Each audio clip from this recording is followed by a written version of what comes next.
Hey guys, we are talking about Marilyn Monroe today. Total blonde bombshell, total babe of the 50s and 60s. She was the girl everyone wanted to look like, and she was the woman that every man wanted to be with. So, how did she get started in life?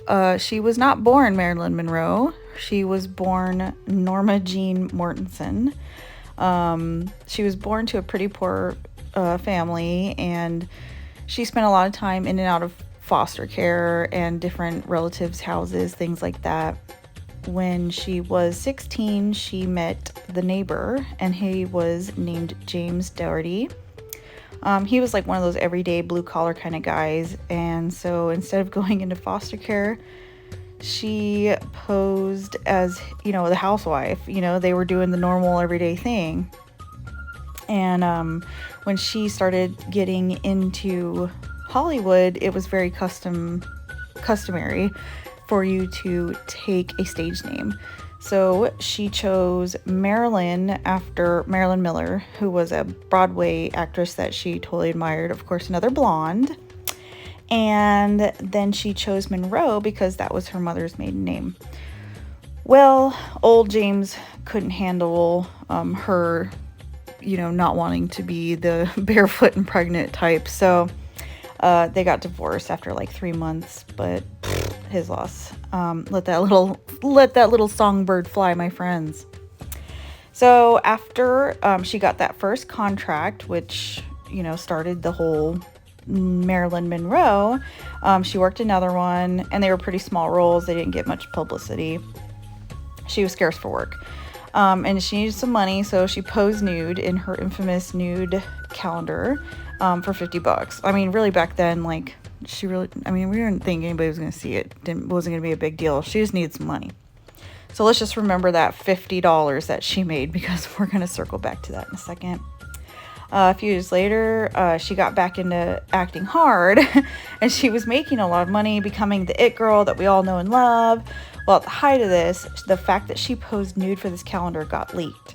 So she ended up just admitting it instead of lying about it, that, hey, you know what, I was broke and I needed some cash. And oh, honey, back in the day, that could have absolutely killed your career.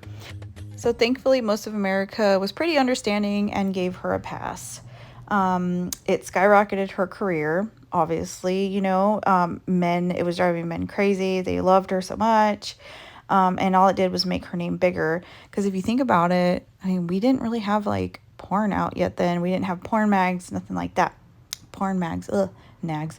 Then enter the misogynistic, taker advantage kind of a guy who buys her negatives for the calendar photo shoot legally for $500. And then what does he do with them? He creates Playboy magazine, folks, and goes on to make millions. Yes, Hugh Hefner exploited the shit out of Marilyn. She doesn't see a dime from any of that, and she doesn't even receive an apology. And then you want to hear something that's even creepier, like on a side note, did you know that Hugh Hefner requested to be buried next to her? And he is. Like the ultimate creeper move, right? First, let's exploit her and then make her eternally rest with you. Ew, no, but anyways, I digress. Back to Marilyn.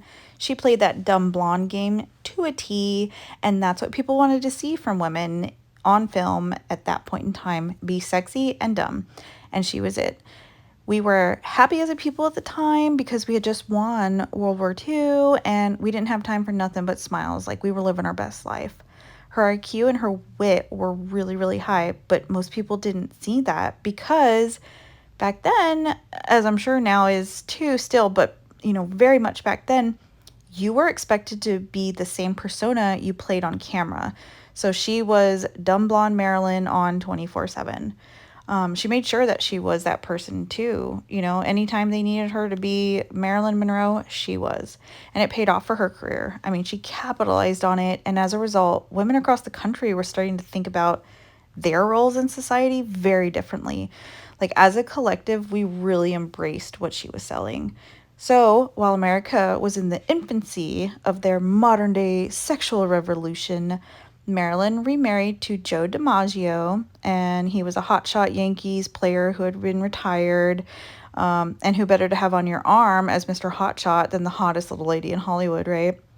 Like if she wasn't in a movie, it was almost guaranteed your movie would make way less than whatever she was playing in by at least $1 million hairs.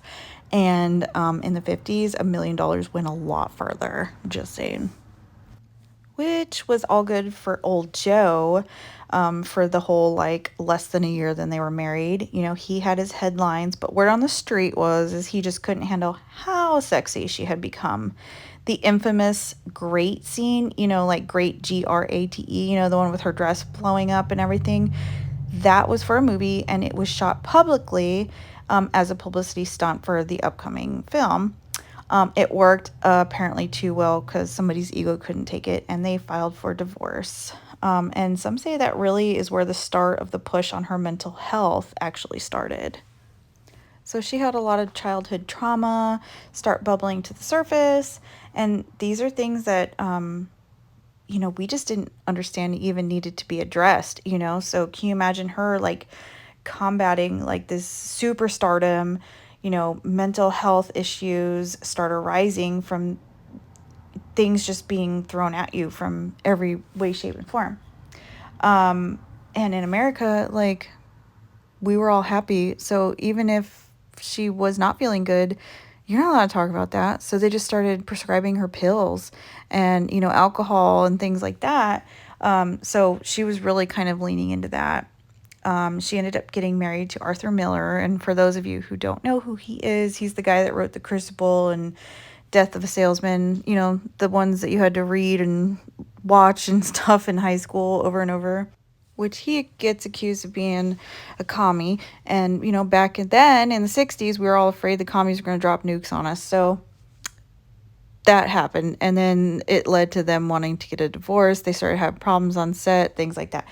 So then she ends up with all kinds of anxiety, depression, and paranoia, and ends up, you know, dying of an overdose. Intentional or not, they all say it was a suicide, unfortunately. I'm so sorry. I feel like I totally rushed the whole last part of this video, but it is my first one, so if you liked it, please like, review, subscribe, share it with your friends.